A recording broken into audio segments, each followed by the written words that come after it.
Apresentou um filme brasileiro muito lindo. Se vocês tiverem a oportunidade, vejam, que é Câncer com Ascendente em Virgem, está na Globoplay. A diretora do filme participou da roda de conversa com a gente, e a gente fez para as pacientes, as minhas do grupo de vida e as da fundação, um café de boas-vindas. A imensa alegria com o evento, com como tudo aconteceu e o quanto foi bonito. Tá bom? 29ª edição do Sarau Literário Itinerante. Agora tem sido itinerante fixo, porque em agosto, foi agosto ainda, né? Em agosto fizemos um lá no Rangel, na residência do Rangel, muito bom. Então... Boa noite a todos. Boa noite. Muito obrigado pela presença de vocês. Mais uma vez, enaltece aqui a garagem. A gente, como o Elias falou, né, a gente decidiu contar as edições realizadas na garagem, né? Não assim, menosprezando as outras, né, que são também... Então, essa é a 29ª daqui da garagem. Aí, muito boas-vindas a todos. Machado de Assis. Bailando no ar, gemia inquieto vagalume. Quem me dera que eu fosse aquela loura estrela que arde no eterno azul como uma eterna vela. Mas a estrela, fitando a lua com ciúme.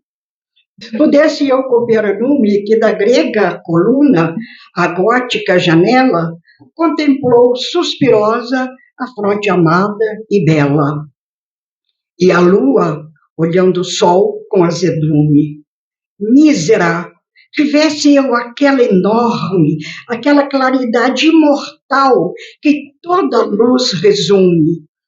Mas o sol, inclinando a rútila capela, pesa-me esta brilhante auréola de nume, enfara-me esta azul e desmedida umbela. Por que não nasci eu um simples vagalume? Coloquei o nome dele de Tempo Roto. Peço perdão à poesia, mas não pude eu chegar a tempo. O tempo me foi subtraído.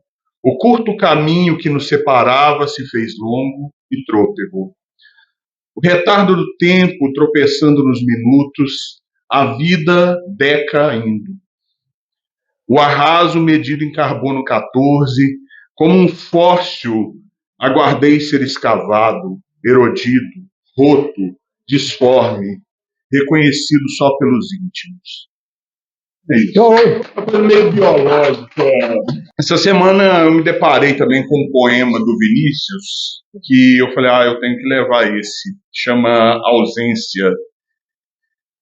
Eu deixarei que morra em mim o desejo de amar os teus olhos, que são doces. Porque nada poderei te dar senão a mágoa de me veres eternamente exausto. No entanto, a tua presença é qualquer coisa como a luz e a vida. Eu sinto que em meu gesto existe o teu gesto, e em minha voz, a tua voz. Não te quero porque em meu ser tudo estaria terminado. Quero só que surjas em mim como a fé nos desesperados. Para que eu possa levar uma gota de orvalho nessa terra amaldiçoada que ficou sobre a minha carne como a nódoa do passado. Eu deixarei. Tu irás e encostarás a tua face em outra face. Teus dedos enlaçarão outros dedos, e tu desabrocharás para a madrugada. Mas tu não saberás que quem te colheu fui eu, porque eu fui o grande íntimo da noite, porque eu encostei a minha face na face da noite e ouvi a tua fala amorosa, porque meus dedos enlaçaram os dedos da névoa suspensos no espaço. Eu trouxe até mim a misteriosa essência do teu abandono desordenado. Eu ficarei só. como os veleiros nos portos silenciosos. Mas eu te possuirei mais do que ninguém, porque eu poderei partir. E todas as lamentações do mar, do vento, do céu, das aves, das estrelas, serão a tua voz presente, a tua voz ausente, a tua voz serenizada.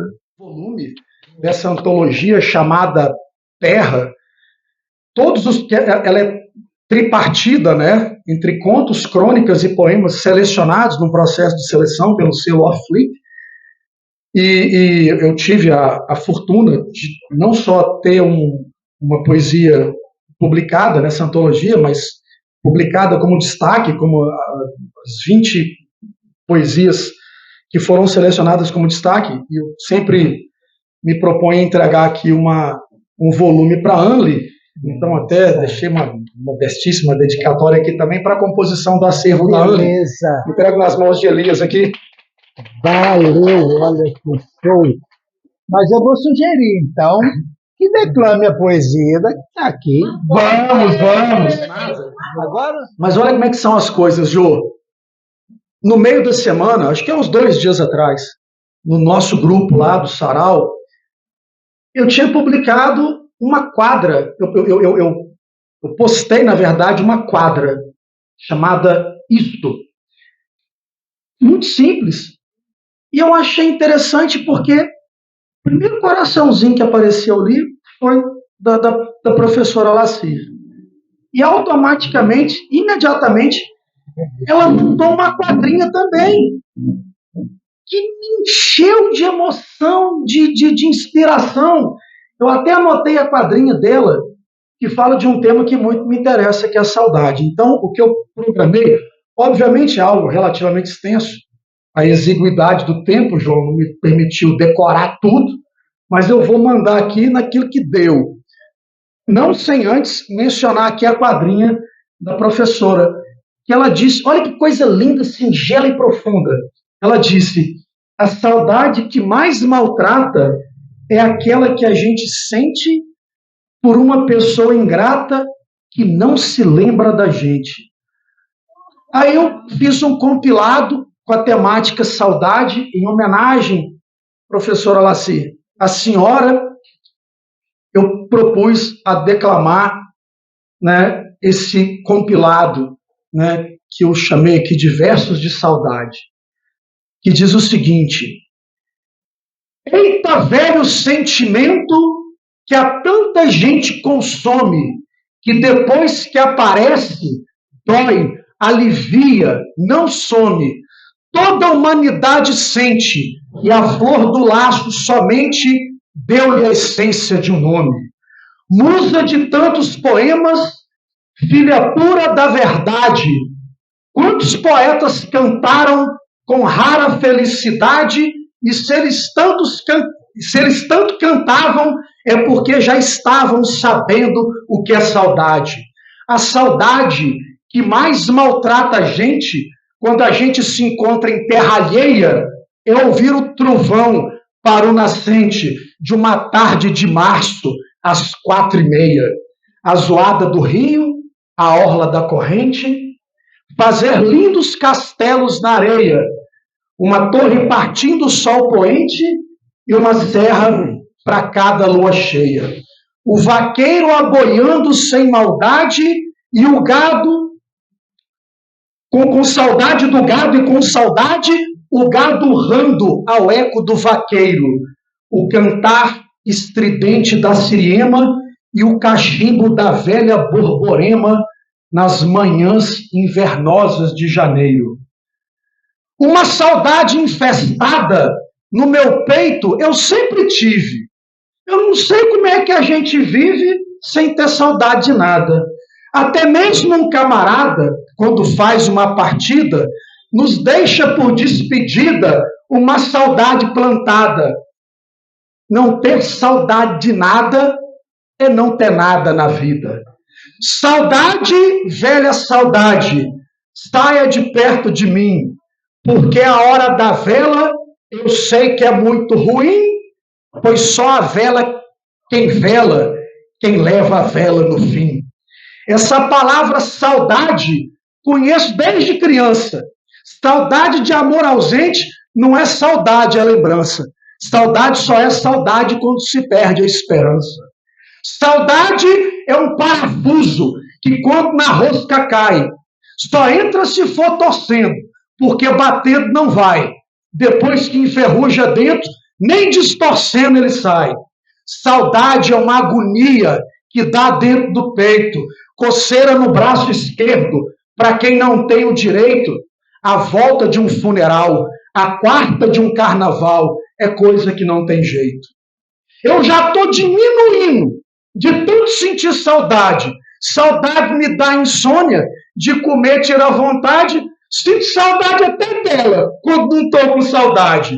Quem quiser plantar saudade, que escalde bem a semente, que plante num lugar bem seco, debaixo do sol bem quente, porque se plantar no molhado, ela cresce e mata a gente. A minha casa era a vizinha da casa que ela morava.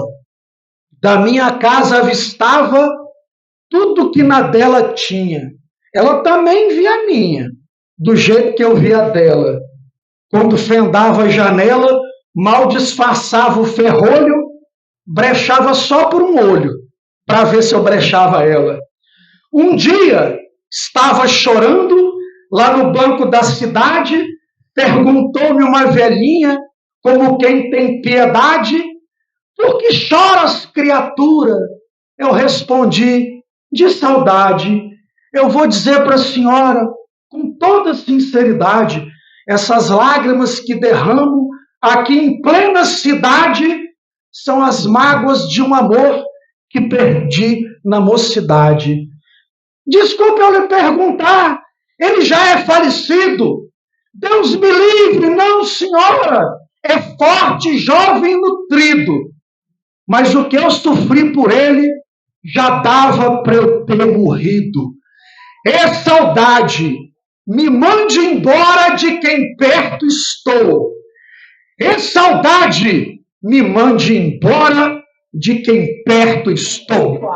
Não é uma poesia, é um texto da Clarice Lispector, meu preferido dela. As 3 experiências. Há 3 coisas para as quais eu nasci e para as quais eu dou minha vida. Nasci para amar os outros, nasci para escrever e nasci para criar meus filhos. O amar os outros é tão vasto que inclui até perdão para mim mesma, com o que sobra. As 3 coisas são tão importantes que minha vida é curta para tanto. Tenho que me apressar, o tempo urge. Não posso perder um minuto do tempo que faz minha vida. Amar os outros é a única salvação individual que conheço. Ninguém estará perdido se der amor e às vezes receber amor em troca. E nasci para escrever. A palavra é o meu domínio sobre o mundo. Eu tive desde a infância várias vocações que me chamavam ardentemente. Uma das vocações era escrever. E não sei por que foi essa que segui. Talvez porque para as outras vocações eu precisaria de um longo aprendizado, enquanto que para escrever o aprendizado é minha própria vida, se vivendo em todos nós e ao redor de nós. É que não sei estudar, e para escrever o único estudo é mesmo escrever. Adestrei-me desde os 7 anos de idade para que um dia eu tivesse a língua em meu poder. No entanto, cada vez que vou escrever, é como se fosse a primeira vez.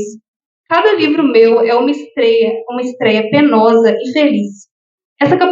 Essa capacidade de me renovar toda medida que o tempo passa é o que eu chamo de viver e escrever. Quanto aos meus filhos, o nascimento deles não foi casual.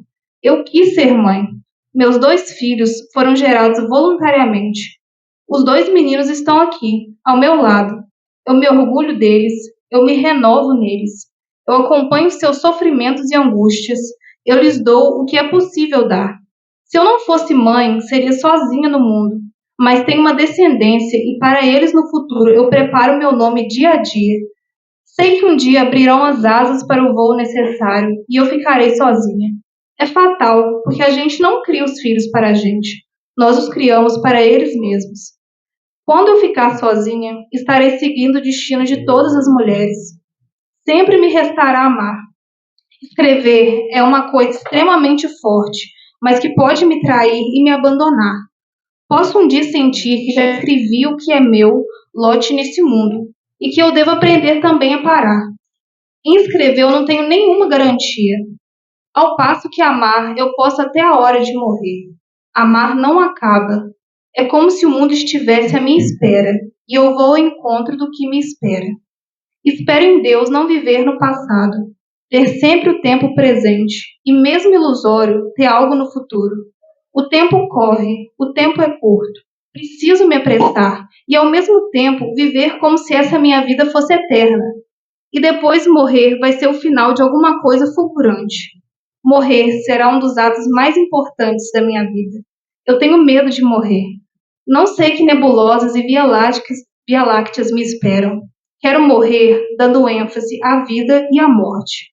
Só peço uma coisa. Na hora de morrer, eu queria ter uma pessoa amada por mim ao meu lado, para me segurar a mão. Então não terei medo e estarei acompanhada quando atravessar a grande passagem. Eu queria que houvesse reencarnação, que eu reencarnasse depois de morta e desse a minha alma viva para uma pessoa nova. Eu queria, no entanto, um aviso. Se é verdade que existe uma reencarnação, a vida que levo agora não é propriamente minha. Uma alma me foi dada ao corpo. Eu quero renascer sempre. E na próxima reencarnação, vou ler meus livros como uma leitora comum e interessada. E não saberei que nessa encarnação fui eu que os escrevi.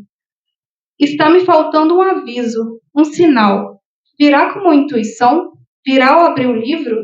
Virá esse sinal quando eu estiver ouvindo música? Uma das coisas mais solitárias que eu conheço é não ter a premonição. Rio de Janeiro, 2003. Esse pobrezinho nunca viu a luz, vai ver a luz pela primeira vez aqui hoje. 22 anos, né? Morando na Gaveta. Então, pela Clarice. Não tem título, como a maioria dos meus poemas quase não tem título. Pudera eu ser doce, simplesmente, dessa doçura mansa, engasgada, de quem fala para dentro e olha para baixo. Essa doçura de quem não quer dizer nada. Queria, era essa doçura do silêncio, de beira de lago ou de praia calminha, ou de burrico que empaca no meio do caminho. Os burricos têm essa doçura que eu invejo, essa imensidão de calma, essa falta de pressa. E eu, tanta correria, eu, tanto desnorteio, e eu tanto, quando me bastava tão pouco, só uma colherzinha de açúcar para tirar esse gosto amargo da vida.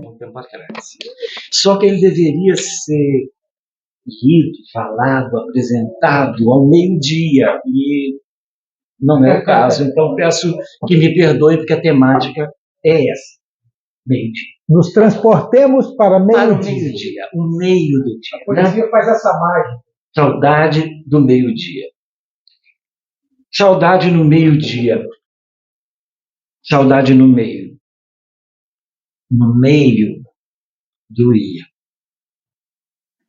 Saudade que veio. Que veio no meio. Que veio vadia. Saudade da metade. Metade que não veio. Minha metade vazia. Saudade do cheio. Metade do dia. Saudade que esvazia. Saudade fugidia, que me acertou em cheio, bem no meio do dia. Uau! Gente, muito bom. Entre tantas maravilhas que eu já li aqui hoje, eu acho que o dom de escrever é maravilhoso e o dom de interpretar, né? Todos que leram até agora, gente do céu, que coisa maravilhosa. Eu frequentei muito sarau do pessoal do Sul, né? Sarau inversionática na pandemia. A anfitriã era Manuela Dipp. E lá eu conheci muita gente legal, e o Gerson Nágio tem uma revista online, Escriba, e eu fui selecionada para essa revista, mas assim, todo mundo lá do Sarau era selecionado e tal, e eu escrevi esse poema e coloquei foi escolhido para a revista, chama Borralheira. O espelho da Branca de Neve me disse que era feia. Batman abriu as portas da mansão para a modelo mais bela. Me restou Robin. No rigoroso inverno, o valente cavaleiro salvou a linda donzela. Talvez pelo veredicto do espelho, morri de frio. No porão escuro da minha alma, encontrei pétalas de coragem e as plantei num vaso. Não joguei a flor para o soldado que desfilava garboso no seu tanque de guerra. Recusei o beijo do calouro da promissora faculdade. Quebrei o espelho da princesa e que fim levou Robin? Dancei sozinha com minha flor no cabelo. Fui despetalada pelo destino e acabei fazendo amor, como a maioria das mulheres. E hoje cedo, eu, mexendo no celular antes de começar a trabalhar, vi o Bial falando com uma atriz, eu não vou lembrar o nome, e ele pediu que ela declamasse uma poesia que, na verdade, era uma música. Então, ele cantou a música, um pedacinho do trecho da música, e ela declamou a poesia. A música, acho que todo mundo conhece. Se acaso me quiseres, sou dessas mulheres que só dizem sim. Mas, na poesia, isso toma outra forma. Se acaso me quiseres, sou dessas mulheres que só dizem sim. Por uma coisa à toa, uma noitada boa, um cinema, um botequim. E se tiveres renda, aceita uma prenda, qualquer coisa assim. Como uma pedra falsa, um sonho de valsa ou um corte de cetim. E te farei as vontades, direi meias verdades, sempre a meia luz. E te farei vaidoso, supor que és maior e que me possuis. Mas na manhã seguinte, conte até 20, te afasta de mim. Pois já não vale nada. És página virada, descartada do meu folhetim. Eu vou mostrar para vocês aqui uma música. Talvez a metade aqui não gostem, tá? Mas eu vou mostrar para vocês. Ela foi gravada e está no YouTube. Então... É de Janeiro, letra? É, a letra é minha, a música do Rimante.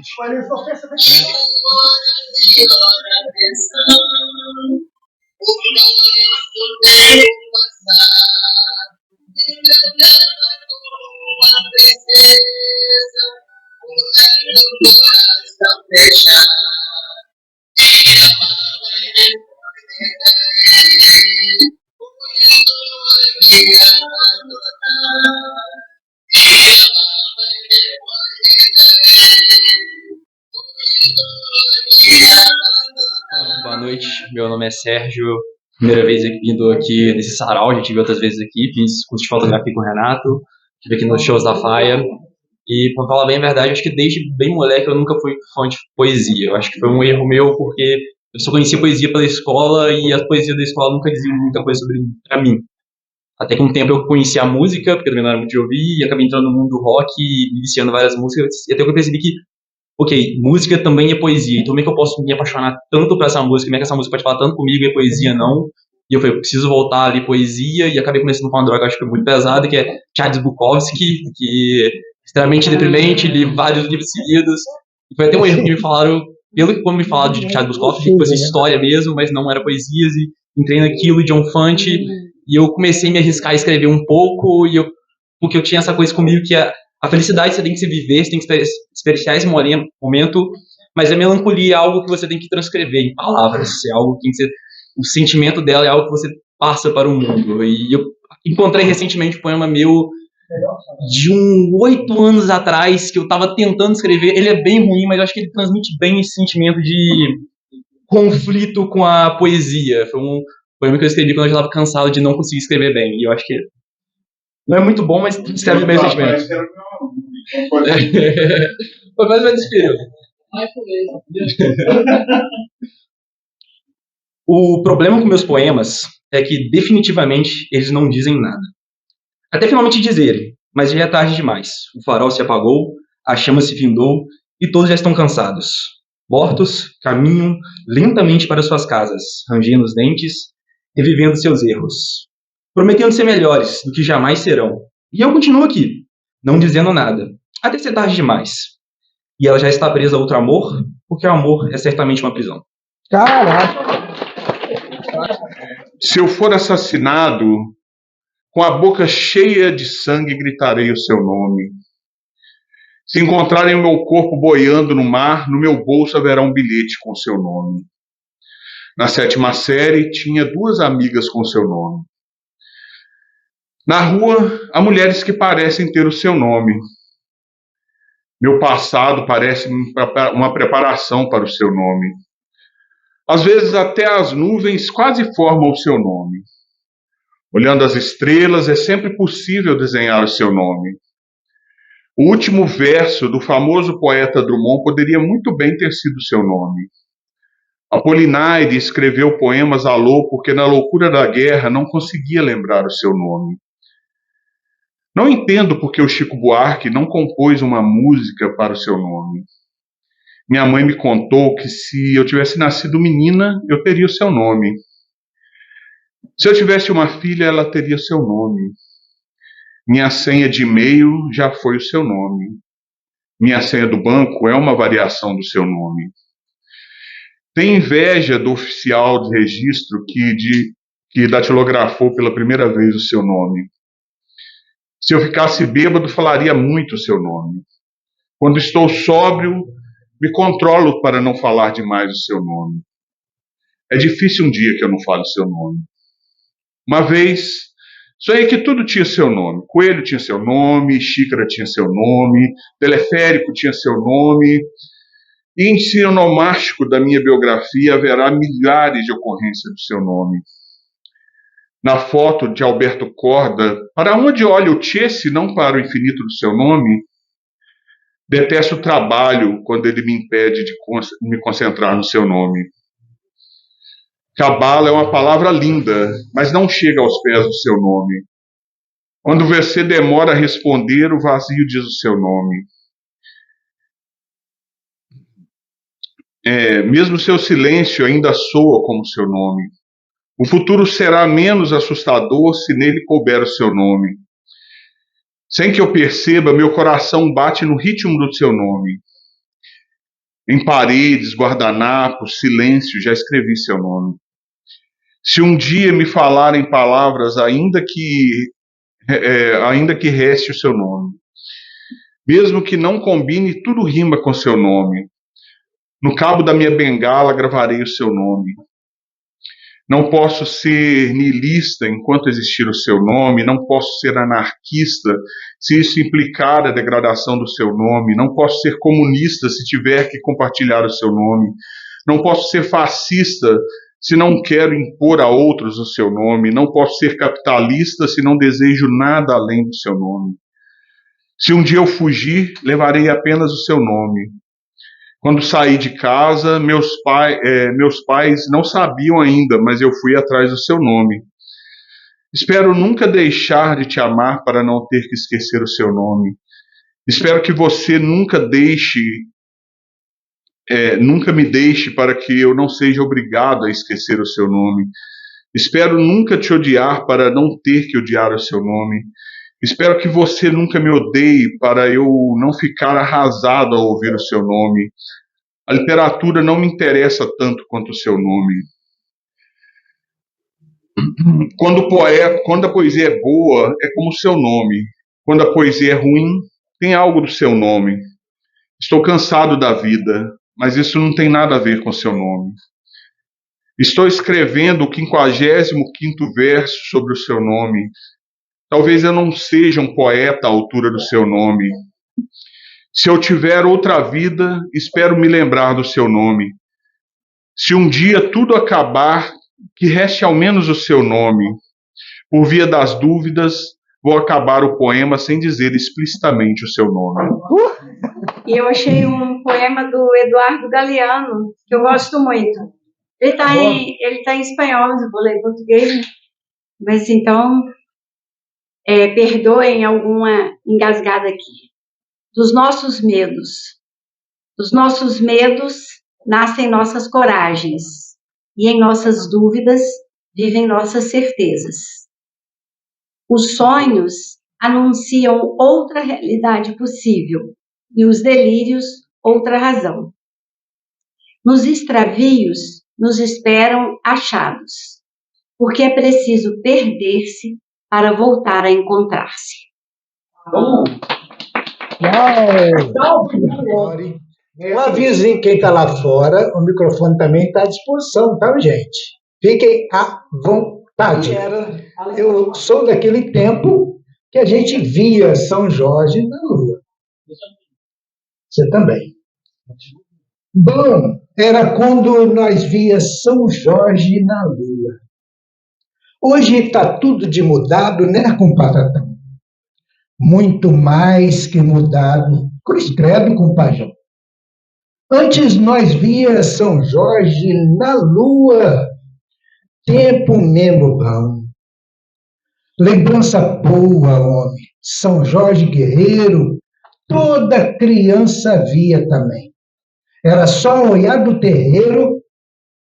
Hoje acham que nem tem no céu aquele luzeiro. Tempo bom nós vivia, bastava pro céu olhar. Em seu cavalo Jorge ia a grande fera matar. Quem queria sempre via, era só pra lua olhar. Pois não é, compacatão, era de boas novidades. Aquele era tempo bom. Hoje tem muitas maldades alimentando o dragão. Essa que é a verdade. Em Contício, compajão, a mentira prolifera. Os males do tar dragão já estão na atmosfera.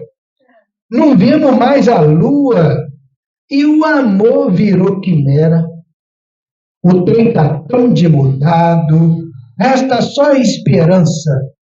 Há que ter todo cuidado e educar toda criança, pois o mal-educado prega só desesperança.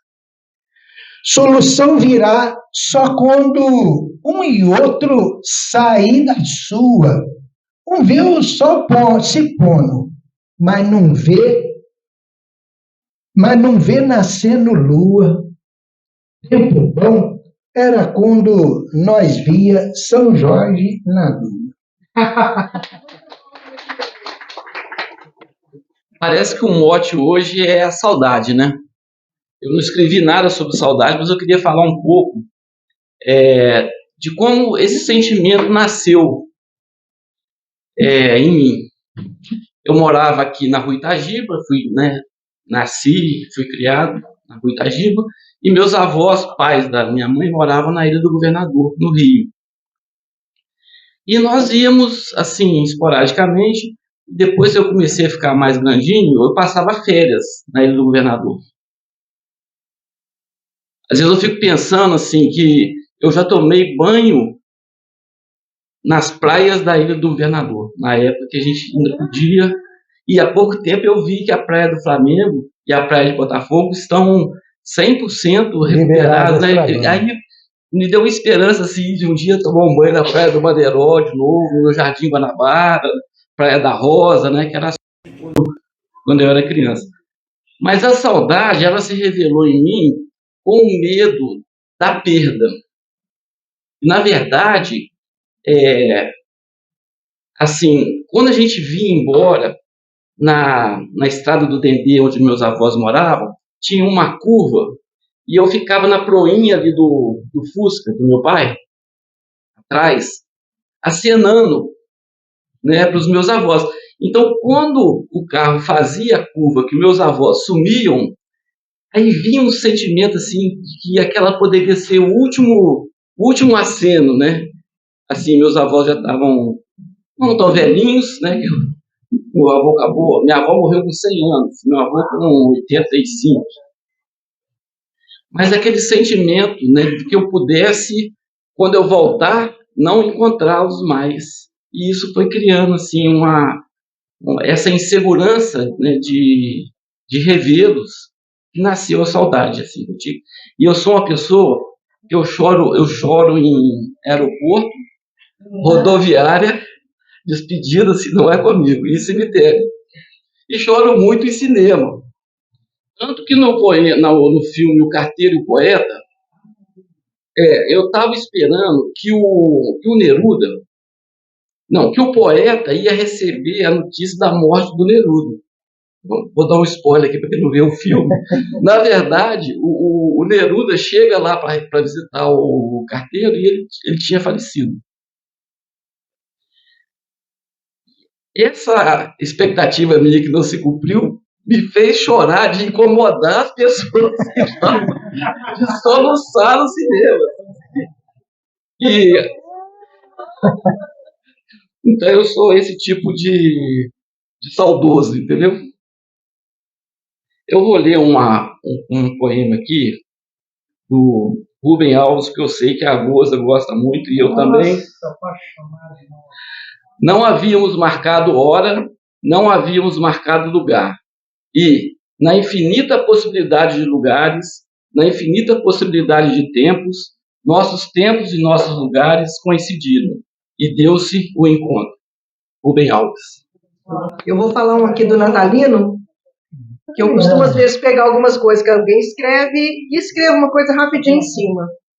Olhando o Instagram, vi um poema dele lá, e eu sou colega dele lá pelo Travessia, da turma de psicanálise, e ele escreveu assim: sabe, moça, nada é tão simples e em mim, aqui dentro de mim, constelações inteiras, e eu e meus dilemas.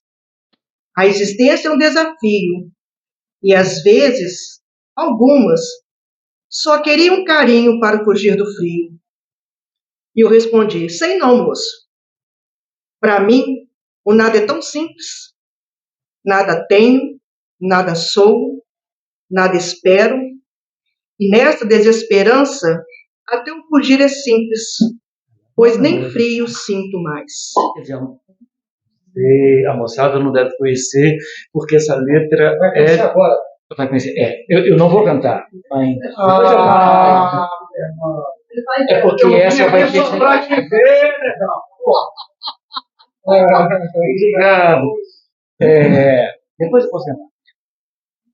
Mas eu quero mostrar a força dessa letra do Chico, e é de um período muito forte no Brasil, que é da ditadura militar, nos anos 70, e ele escreveu um livro com composições, uma peça que é Calabar. Então tá, então vamos lá. Ele era 1000. Tu és nenhum. Na guerra és vil. Na cama és mocho. Tira as mãos de mim. Põe as mãos em mim. E vê se o fogo dele, guardado em mim, te incendeia um pouco.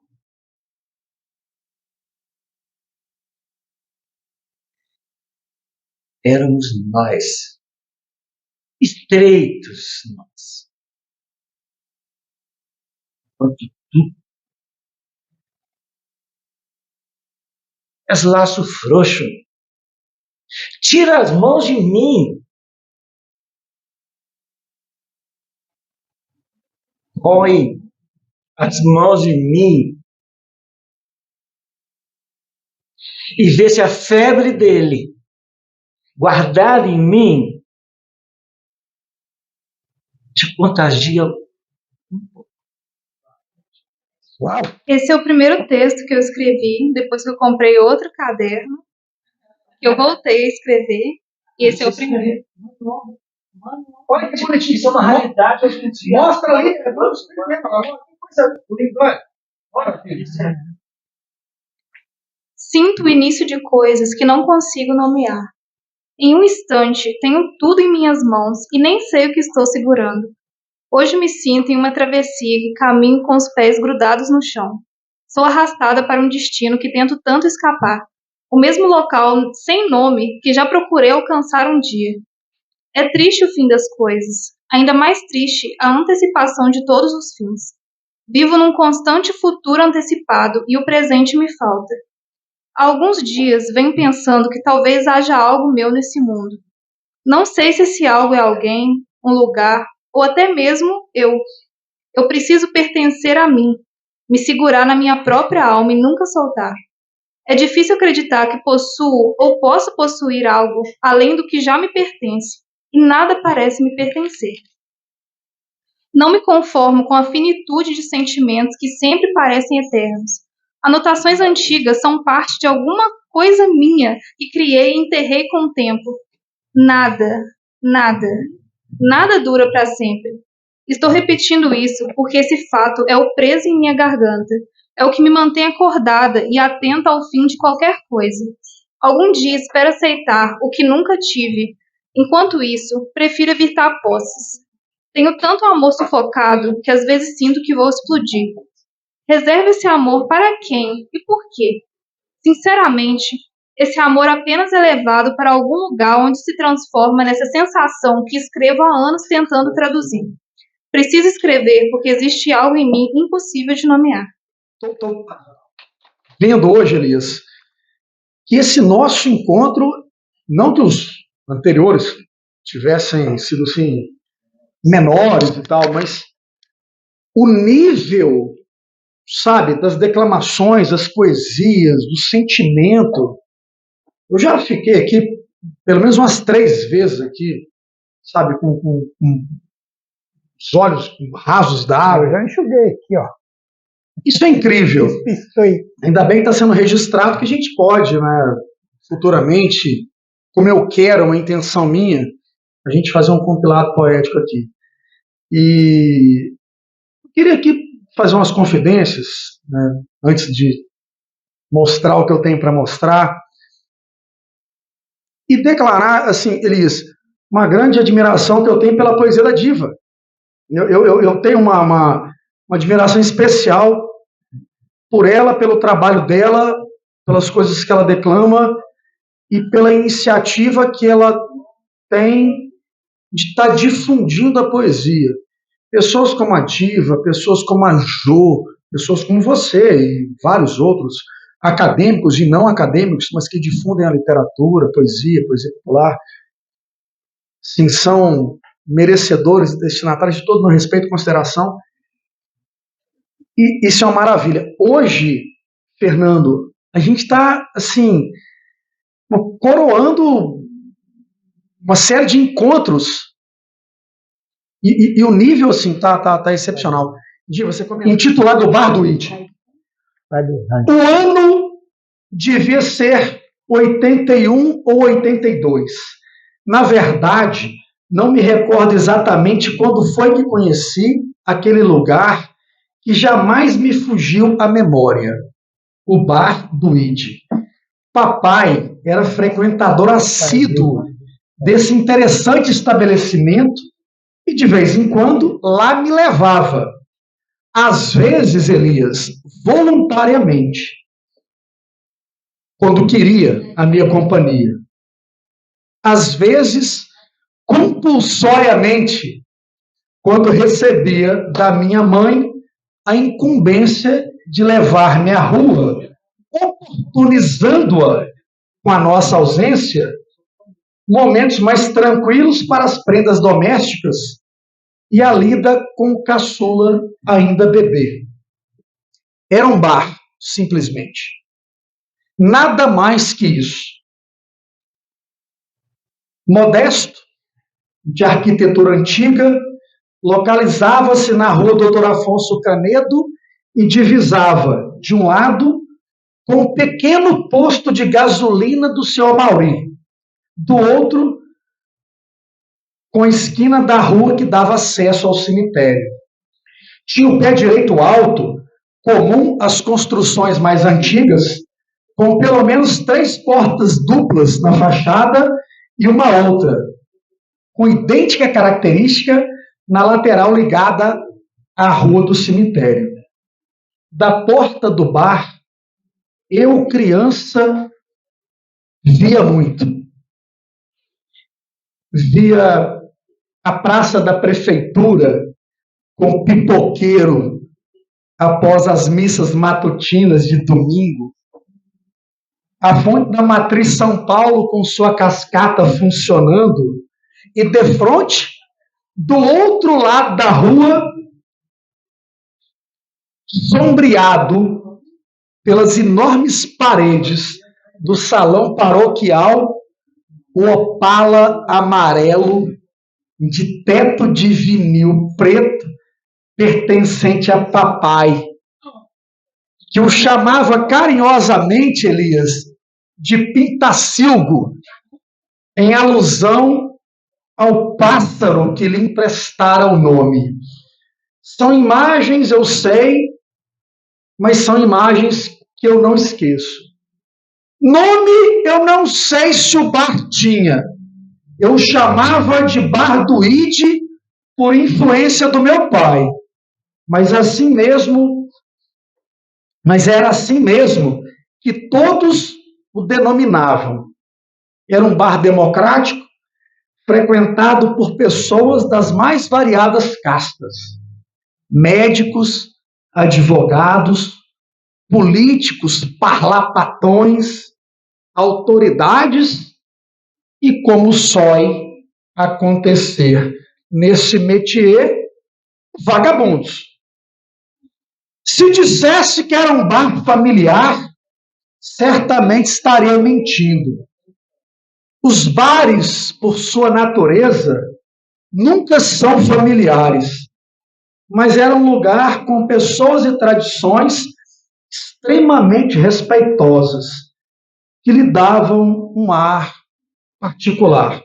Um exemplo disso era o ritual a ser feito quando por ali passasse um cortejo fúnebre. Naquela época, Elias, o defunto ele era velado em casa, não existia na cidade capela mortuária, e o cortejo se dava a pé até o cemitério, passando em frente ao Bar do Ide. Pois bem, ao menor sinal de um defunto, Ide saía de trás do balcão, fazia o sinal da cruz, fechava todas as portas do bar em consideração ao morto, fosse ele uma autoridade ou um descamisado, e o bar ficava, Elias, um breu só, com um silêncio sepulcral que durava até a passagem do cortejo.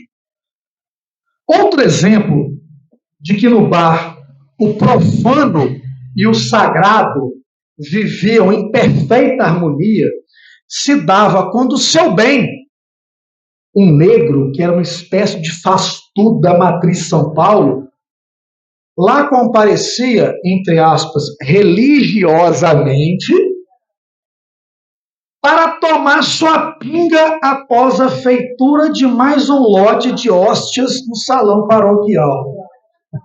Como gostávamos do bem! Ele era tão puro, Elias, e tão bom, por tratar-se de um bar tradicional, não era de se esperar que nele frequentassem donzelas ou qualquer outro ser do sexo frágil. Mesmo havendo uma porta de banheiro com inscrição senhoras, não se viam mulheres naquele ambiente, a não ser em situações extremas, quando esposas pulas da vida pelo fato de seus maridos não retornarem para casa, compareciam ao estabelecimento para encenar pequenos escândalos. Assim, achávamos, por ter um bar, por ter um banheiro, né, adicional, onde todo mundo mijava, quando o banheiro masculino não era ocupado. E o ID? Quem era o ID? Uma figura única, simples, modesto, solícito, amigo Fernando. E responsável pelo bar. Na realidade, eu nunca fiquei sabendo se o bar um dia foi propriedade do ID, mas para mim isso pouco importa, afinal, era ele, ID, quem mandava. O ID da minha recordação, Elias, ele tinha bigode, vocês estão vendo nas fotos, era barrigudo, usava óculos de armação preta e camisa xadrez, típicas de uma época onde os engradados das bebidas ainda eram de madeira.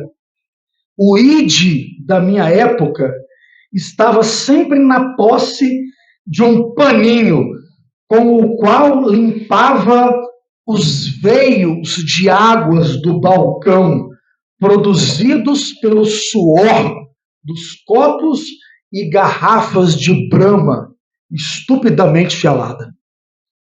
O ID da minha época franqueava a entrada dos clientes mais importantes, do lado de dentro do balcão, onde havia, Elias, uma espécie de reservado. Era uma espécie de bunker que possibilitava o consumo das cachaças curtidas em raiz, fora do raio de visão dos maledicentes. O ID da minha época se empolgava e tomava cerveja no bico da garrafa quando os violeiros Orlando, Miradouro, Chiquinho, Paraná e companhia tocavam moda caipira e se emocionavam pessoas que, como meu pai, tinham origem campesina. O tempo passou e o bar não existe mais. Com o aquecimento da especulação imobiliária em Muriaé, o bar sucumbiu, foi demolido e cedeu espaço à exploração de atividade comercial mais rentável. Meu pai, seu bem e o ID também não estão mais nesse plano. Partiram antes do combinado e foram caminhar os campos, Jô, verdejantes do céu. Restou-me apenas uma foto amarelada pelo desgaste implacável do tempo, a certeza, Elias, de que o homem vive também e principalmente de suas reminiscências e a lembrança de um passado onde eu, ainda criança, na Vila Arlete, era feliz e não sabia. Uma coisa, no bar do ID só era proibido usar o ego e o superego. ID, ego e superego. Eu sou Inês e acompanho já desde o início, né, essa iniciativa do Elias, que assim, glamourosamente cada um de vocês vem a brilhantar. E assim, com toda a simplicidade, eu escolhi cinco pensamentos do Fernando Pessoa. Tá? Sonhar é acordar-se para dentro. Amar é mudar a alma de casa. A solidão é o silêncio que a gente faz dentro de si mesmo, em qualquer ambiente, seja barulhento ou não. A alma é essa coisa que nos pergunta se alma existe. A arte de viver é simplesmente a arte de conviver. E eu acho que esse momento eu fecho com essas palavras, a minha emoção de conviver com vocês, né? Às vezes, por um momento ou outro, a gente tem que se afastar, mas deixa aqui a minha gratidão, uma palavra, né? Que representa tudo. Um abraço grande, esse aí.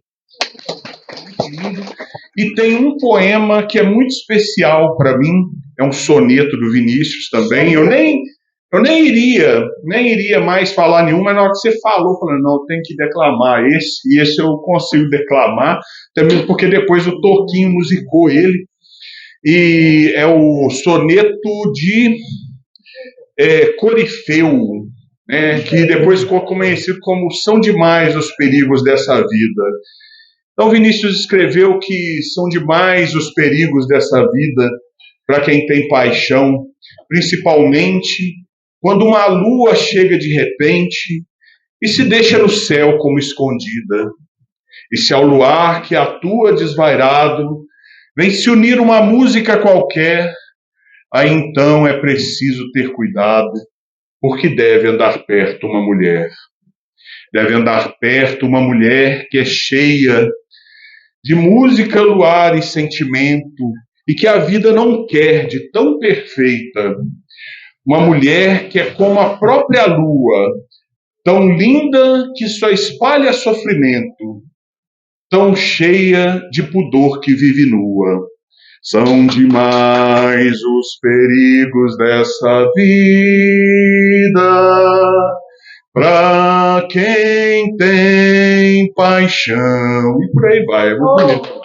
Bom, morada de caboclo, casa de taipa, tem tudo a ver, né? E eu quero que vocês, se possível, vá imaginando a figura desta casa, que era a minha casa, de quando criança. Morada de caboclo. Normalmente é alta, suspensa do chão na medida de um cabo de enxada. Altura certa para se guardar lenha, ferro velho, carroça de mão e até carro de boi. Também é onde se ajeita o ninho da galinha e o pinteiro. O corpo da morada tem de 2 a 3 quartos quase sempre, mais cozinha, sala e despensa. O banheiro é dispensado. Os pisos dos quartos são de tábuas não aparelhadas, deixando expostas largas fendas no assoalho. Nos portais, o candeeiro, portando a lamparina meiada de querosene. Guarda-roupas, só um, quase sempre de única porta e de uso de toda a família. Sob as camas de madeiras escurecida, equipadas com colchões de capim, conserva-se o pinico para o eventual alívio noturno. A cozinha, único cômodo na altura do chão. é de barro batido, encerado com estrume de boi. Em um canto, um fogão a lenha, limpo com lama de barro branco, todos os dias, após almoço e janta. Sobre a chapa, do lado da panela de ferro do feijão, um bule com café. Em cima fica o fumeiro, que conserva uma ou duas cargas de rapadura. De um lado do mesmo fogão é acomodado um velho banco de uma tábua só, alisada naturalmente devido ao tempo de uso. Do lado oposto, uma velha prateleira de madeira e nela penduradas as canecas de lata, quando essas não estão secando na soleira da janela que dá para os fundos. Portas, uma de sala e quase sempre duas na cozinha, dando liberdade ao esquelético vira-latas e aos gatos. De frente a uma delas, do lado de fora, uma bomba d'água tocada à mão. Um pouco mais adiante se encontra o paiol, à espera da nova colheita, mas onde é conservado ainda o resto da anterior.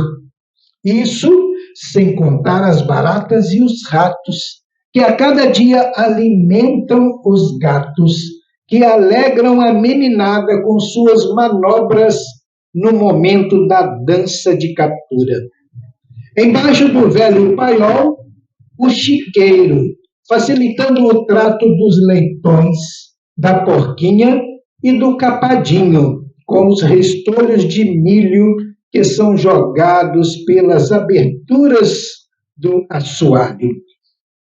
O terreiro está bem à frente da casa, onde o compadre amarra o baio, pois é ali mesmo recebido com o convite para beber o café de rapadura, acompanhado da gostosa broa de fubá de moinho d'água.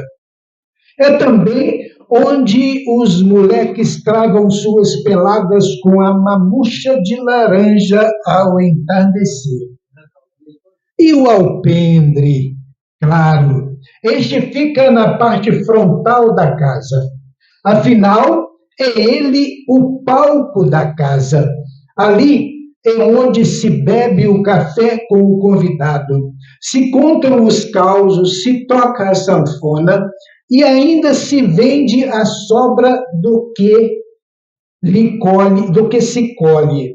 Naturalmente, quando o bom Deus manda sol e chuva na medida certa de se colher, para se colher e sobrar. Aí também é onde está a banqueta de descanso e a velha cadeira de balanço. É onde o caboclo, no final da labuta, enrola seu pito, proseia a matuta e consegue seu merecido descanso. Isso é a descrição. Tem tudo a ver com o que eu gostaria de falar agora. Acho que em vários momentos da minha vida.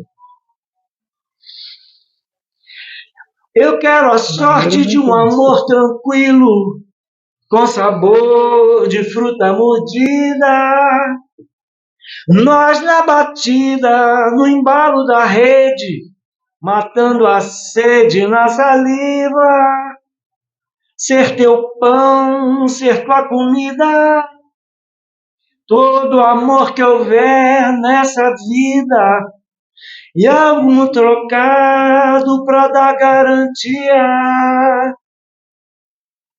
E ser artista no nosso convívio, pelo inferno e céu de todo dia.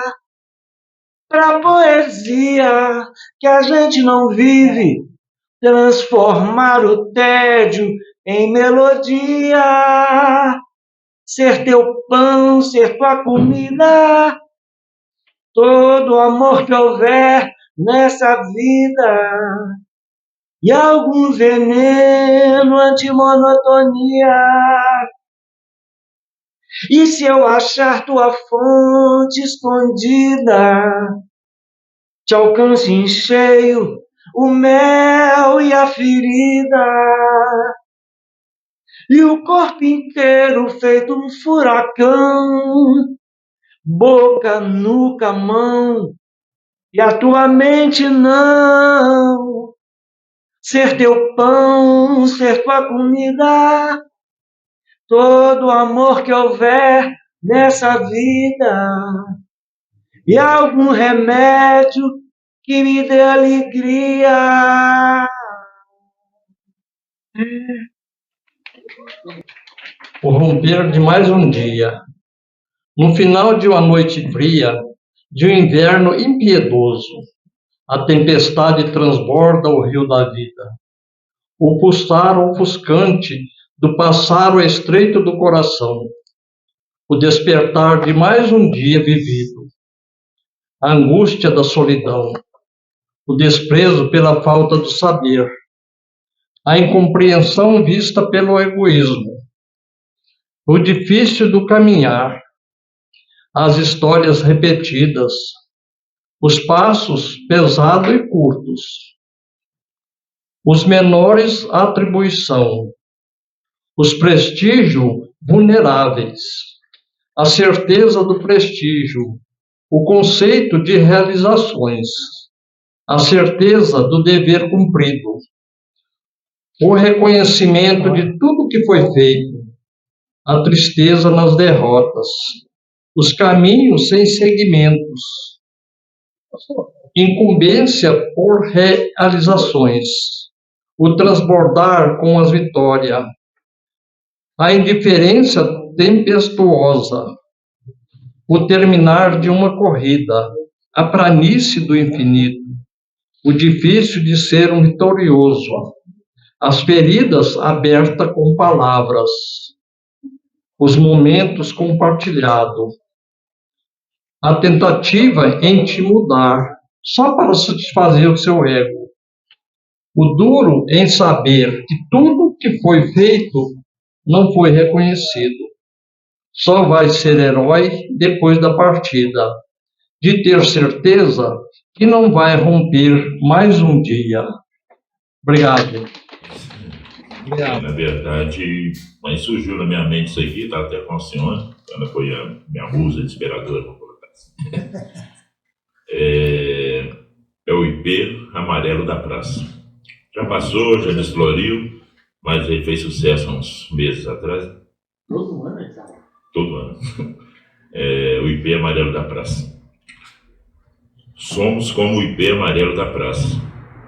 Hoje florido, viçoso, em plena primavera, fotografado, filmado, elogiado por todos que passam apressados e, na rotina insana de suas vidas, param por breves minutos para admirá-lo.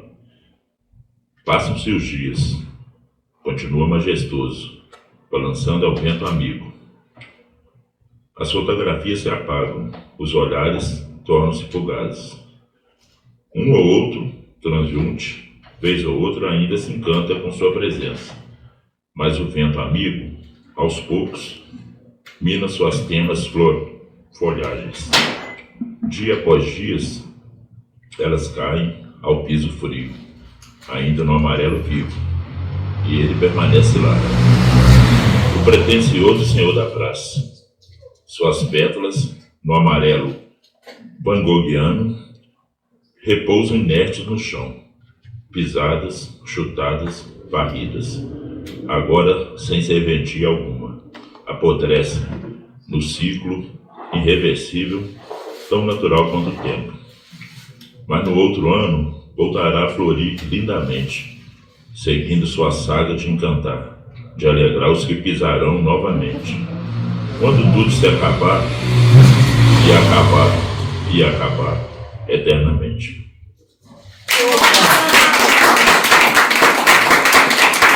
Eu colecionei muitas histórias do cinema da Barra. E ele ficou curioso e um dia ele resolveu ir no cinema. E ele chegou, em frente ao cinema tinha um pipoqueiro. Ele chegou a cavalo, ele era um peão mesmo, esses caras assim, ele chegou a cavalo, assim, bem rústico, né? E essa história é real mesmo, aconteceu, é verídica, né? Verédica, né? Que eles falam, né? Causa de ficção. Venérea. É uma história venérea. E aí ele amarrou o cavalo na árvore que tinha ali em frente. Eu acho que já tinha tipo uma grade assim para proteger a árvore, não sei. Ele amarrou o cavalo ali e falou com o pipoqueiro: olha, vigia para mim aqui que eu vou ao cinema, né? Quer dizer, aquela coisa que ele ia realizar o sonho que todo mundo, né? Iria conhecer o troço que todo mundo falava para ele. E ele começou a assistir o filme e lá no filme começou a chover. Aí ele correu porque ele achou que o cavalo estava molhando lá fora. Bom, essa é uma das histórias, tá? E teve uma outra história também. E essa eu, assim, também me contaram, o filme Os Intocáveis, que narra a história do Elliot Ness, né, que era o detetive da época do Al Capone. Então o cara foi ao Rio de Janeiro, assistiu ao filme lá, e aí ele veio aqui. Nos anos 90? Nos anos 90. E o filme tem uma cena que o Elliot Ness, ele entra seria no escritório do Al Capone, e tem um armário de aço, e ele vai na gaveta de cima, abre a segunda, não acha nada, a terceira, e aí ele acha. E quando ele acha, abre a porta, era o capanga do Al Capone, chegando, né, assim, surpreendendo o policial, o detetive, né, na ação dele lá de revistar E aí o cara foi ao Rio, assistiu o filme lá e veio, e estava aqui no cinema da Barra, assistindo, né, e ele falou assim, aí a mesma cena, o cara disse: ó, não tá na primeira gaveta não, tá na terceira. Aí ele abriu a primeira e tal. Da terceira, eu falei pra você, a segunda não, a terceira. Aí quando ele abriu a terceira, eu disse: cuidado que o cara vai chegar. Então acontecia isso. E acontecia também dos filmes proibidos, né? Eu tinha já 15 anos, mas eu tinha altura de... Você falsificava a carteirinha? Não falsificava, porque eu falsificava. O porteiro era o Sr. Olavo Melo, que me conhecia. Então, a minha rua... era um caramba. Sr. Olavo Melo. Quando eu podia entrar, eu entrava de graça. Mas quando eu era 18 anos, eu não podia entrar, entendeu? Eu falsificava, cara. Ô, João, olha a história aí, a história. Vai anotando aí. Então, muitas vezes eu subia a Rua Itagiba de volta sozinho, e os meus amigos, que tinham a mesma idade que eu, iam no cinema de 18 anos, que era para mim uma frustração. Entendi. Eu estudei em Juiz de Fora, né? No último ano da faculdade, eu morei numa pensão, morava um monte de meninas, éramos 15 meninas, e tinha em Juiz de Fora. Essas meninas de Angra, eram 3 meninas, e elas eram muito engraçadas. Especialmente uma delas, que eu tenho contato até hoje, que é a Alice, que é socióloga, que ficou morando 16 anos em África, como ela faz questão que a gente vale, não na África, em África. E a Alice tinha uma turma de amigos lá de Angra, que de vez em quando eles iam a Juiz de Fora, saíam, e eles eram muito palhaços. Aí eles foram ver um filme da vida da Joana d'Arc. Assistiram o filme. Na cena final, ela é queimada, viva, mas aí não podia queimar, né? A mulher não tinha inteligência artificial ainda, né? Então tinha uma escada, tipo uma escada Magiros, que ela ia subindo e as labaredas. Então ela subia alguns degraus assim, dava uma paradinha, olhava para trás, depois continuava subindo. Eles ficaram para outra sessão do cinema. Na hora que ela subiu, ela ia parar, eles gritaram: Joana d'Arc! Aí ela olhou para trás, aí ele: nada não! O cinema veio abaixo, todo mundo chorando, que ela ia morrer. E eles fizeram isso. Eles ficaram para outra sessão. Não, ela dava uma paradinha, olhava para trás, depois continuava. E aí eles gritaram, ela olhou para trás, aí eles: nada não! Filme O Campeão. Que era um chororô danado no final do filme. Fui pro cinema, carrego Josiane. Filme rolando, filme acabando, a Josiane começa a chorar. E chora, e chora, e chora. Muito triste. Aí ela chorando, Josiane. Para de chorar, Josiane. O cinema lotado, da Barra. Grita alguém lá do cinema: cala a boca, Josiane! Cala a boca, Josiane!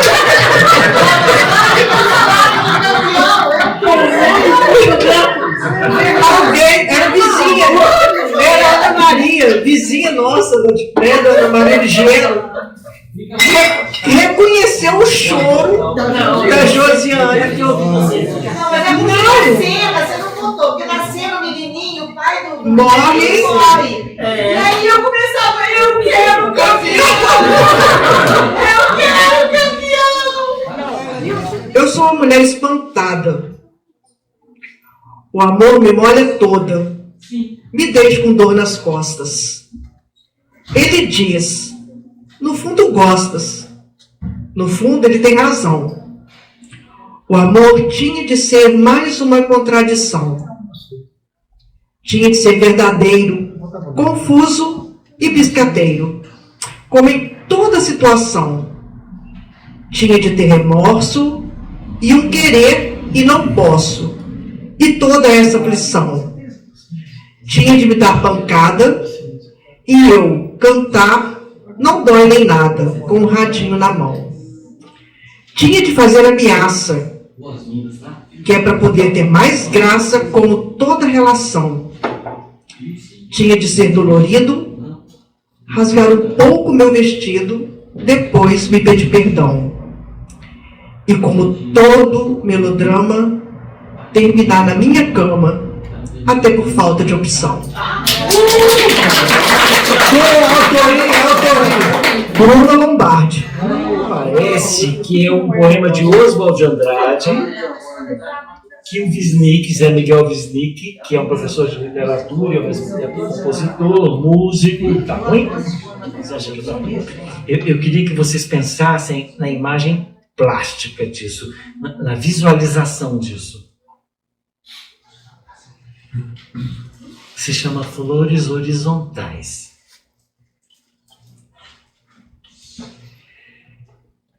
Flores horizontais, flores da vida, flores brancas de papel, da vida rubra de bordel, flores da vida,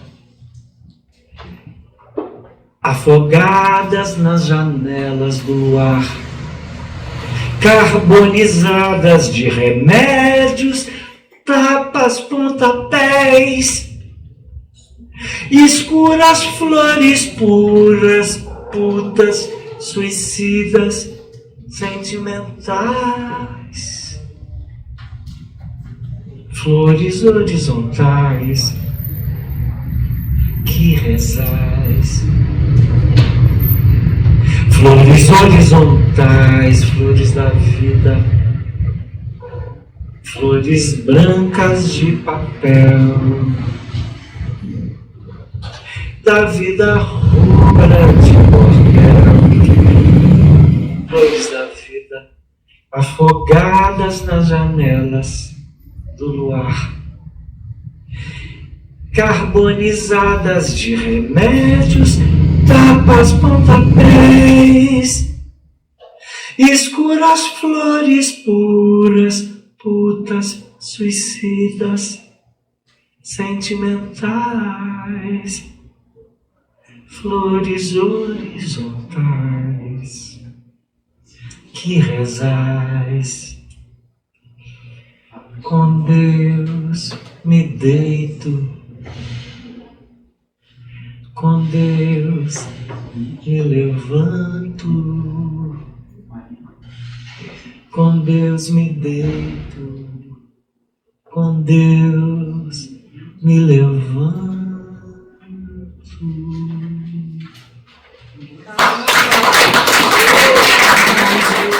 Lá na roça onde eu morava, bom, ele morava antes do senhor Biloca. Meus irmãos contavam que quando ele foi ao cinema, ele era uma figura assim, meio folclórica, andava com, digamos assim, um porrete, sabe? Ele era muito...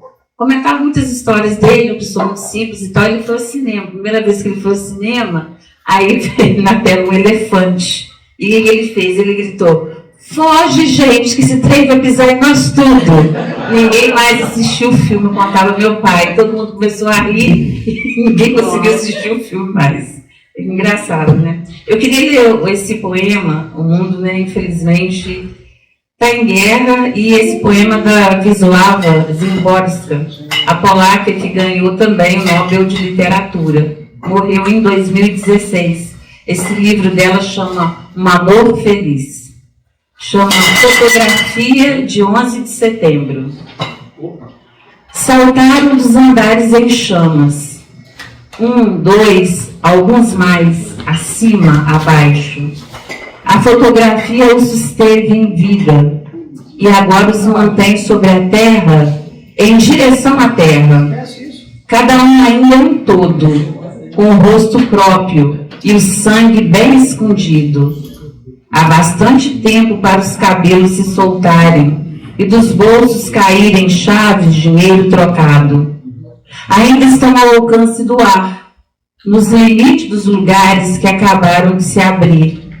Só posso fazer duas coisas por eles: descrever esse voo e não acrescentar a última sentença. Fotografia de 11 de setembro, da Wisława Szymborska. Obrigada, gente. Foi joia, né? Mutações da nossa língua. Só um trechinho para a gente reviver o arcaico. Ele saíra para a sua caminhada matinal nas estreitas ruas de sua cidadezinha. Na mão, sua bengala entalhada. Na cabeça, sua empenada cartola. Sapatos brilhantes e engomado. Terno de gazimira branca. Ia faceiro o senhor Bené, quando, subitamente, um automóvel o enlameou de cima a baixo. Muito bravo, o senhor Bené alargou passos em direção à padaria e, ao chegar, foi logo interrompido por senhor Joaquim. O que foi isso, senhor Bené? Ao que imediatamente obteve a seguinte resposta: isto que ora vez acontecer-me, senhor Joaquim, são as repugnantes consequências pneumáticas de um borrachudo, cujo chofer inconsequente choferava com brutal desdém aos desprotegidos transeuntes. Futuro, eu tenho na minha sala de espera, eu tenho um quadrinho de giz e eu coloco poemas, vou trocando. Está anotado na minha lista uma frase da Bruna Lombardi que é lindíssima. Para onde vai o tempo depois que passa por nós?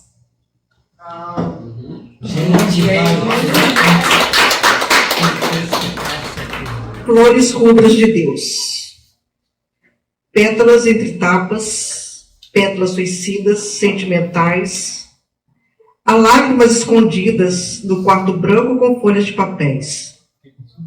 Ouço o eco da sua voz gemendo, carbonizada, com o sentimento que escorria do quarto escondida. A lágrima da dor caía, e ela, rubra na cama, se despedia de mais um dia do seu algoz. Eu havia desistido de procurar pelo amor. Por conta de um dissabor, pela dor fui consumido, mas não me dei por vencido em buscar minha metade. Tudo se tornou verdade. Assim que te conheci, no teu seio descobri o que é felicidade. Na verdade, é um soneto. É um soneto que diz: aprendi com a lição que tu me deste, decretando o final dessa paixão, que por mais vezes que o amor, que por mais vezes que a mulher se teste, não coloca um poeta na prisão. Essas grades que tu mesma fizeste, ao tentar me domar o coração, as quebrei junto às juras que me deste e as joguei num vazio de escuridão. Veja bem, só restou na nossa história teu sorriso estampado na memória que pensaste ter conseguido um dia, mas enfim, o poeta vence as dores e por mais que se entregue a mil amores, só se rende a paixão pela poesia. Obrigado, meu povo. Eu amo poesia, obrigado por tudo. Tem 2 anos e alguns dias o massacre da Palestina. Tem não sei quanto tempo, mas dura bastante, a guerra Rússia-Iraque. E outras guerras estão aí fazendo ou mêsversário ou aniversário. Há muitos saraus, nós paramos no auge, Lucas, do nosso sarau, quando a gente está no momento de mais alegria. Eu às vezes lembro, e hoje não lembrei, porque de tão rico que foi. Minuto de silêncio. Mas faremos agora. E o nosso minuto de silêncio pode ser 30 segundos, pode ser 20, pode ser 15, não importa. É um momento de silêncio por tantas vítimas de tantos massacres mundo afora.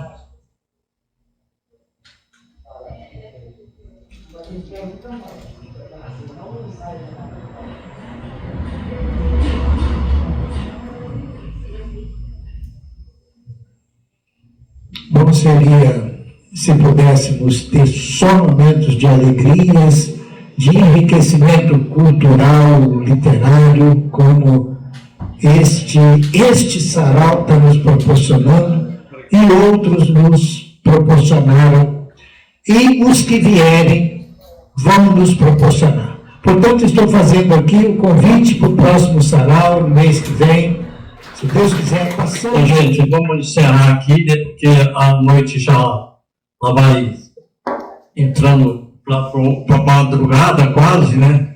E eu quero agradecer, porque teve várias pessoas que vieram aqui pela primeira vez. Isso é muito bom, né, Elias? A gente vê a casa cheia, todo mundo participando. Isso é fabuloso. Então, que no próximo sarau, vocês voltam aqui, que vai ser uma alegria tê-los aqui de novo. Tá? Uma boa tarde, uma boa noite, né? E que... Boa tarde, porque essa ficou tarde. Uma boa noite. Então, que a gente, na próxima sarau, a gente vai ter bastante mais pessoas participando. Isso é importante, tá? O meu abraço. Essa é uma frase também que esteve no meu quadrinho da sala de espera. Não basta que seja pura e justa a nossa causa. É preciso que a pureza e a justiça existam dentro de nós. E essa é uma frase, a casa... O importante não é a casa onde moramos, mas onde em nós a casa mora. Minha culpa. Mas é um poema. É um poema simples, mas é. Pra que tanta ambição? tanta maldade, procurar uma estrela perdida, quase sempre o que nos dá felicidade são as coisas mais simples da vida. Felicidade é uma casinha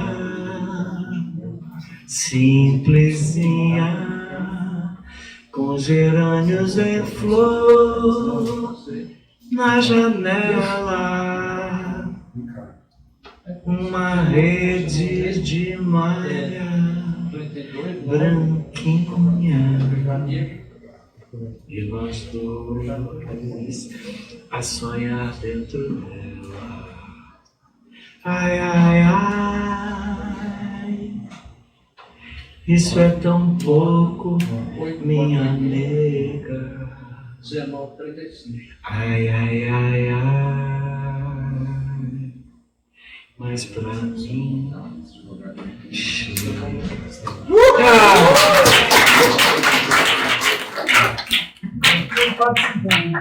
Eu vou encerrar igual no cinema, tá? Com o tio Wade. Fim. Um abraço para todos. Quem tenta harmoniar agora só na caixa.